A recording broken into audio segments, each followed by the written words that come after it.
মানুষ তোমার কথা শুনবে না, তোমার কাজ দেখবে। তাই চুপ থাকো, কাজ করো, আর সময় আসলে তাদের নীরব করো। ঠিক স্বপ্ন পূরণ করতে গেলে যদি তোমার পিঠটা দেওয়ালে ঠেকে যায়, তাহলে স্বপ্নটাকে নয়, দেওয়ালটাকে ভেঙে ফেলো। জীবনে এরকম অনেক মানুষ আসবে, তোমার স্বপ্নের পথে বাধা দেবে। তোমার সমস্তটা জানার পরেও তোমার নামেই কিন্তু অনেক বাজে কথা বলবে।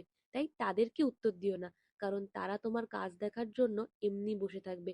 তুমি তাদেরকে কাজ দেখাও, কাজ দেখিয়ে প্রমাণ করে দাও তাদের কথায় তুমি একটুও অপমানিত বোধ হওনি। উল্টে তোমার সাহস, তোমার ইচ্ছে শক্তি বৃদ্ধি হয়েছে।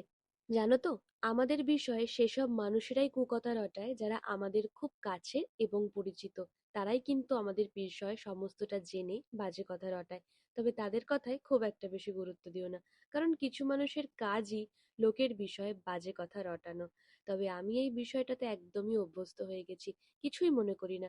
তবে যেদিন একটু একটু করে বড় হব, অনেক বড় জায়গায় পৌঁছাবো, সেদিন এই ভিডিওগুলো দেখব আর দেখে ভাববো যে মানুষ চাইলে সমস্ত কিছু করতে পারে। তেমন তোমরাও চাইলে অনেক কিছু করতে পারবে। সবাই পারবে চাইলে অনেক কিছু করতে। আজকে আর শুটের ডিটেলস এই ভিডিওটাতে দিলাম না। লং ভ্লগ চলে এসেছি, তোমরা ডোরিস ডায়েরিতে গিয়ে দেখে নিও।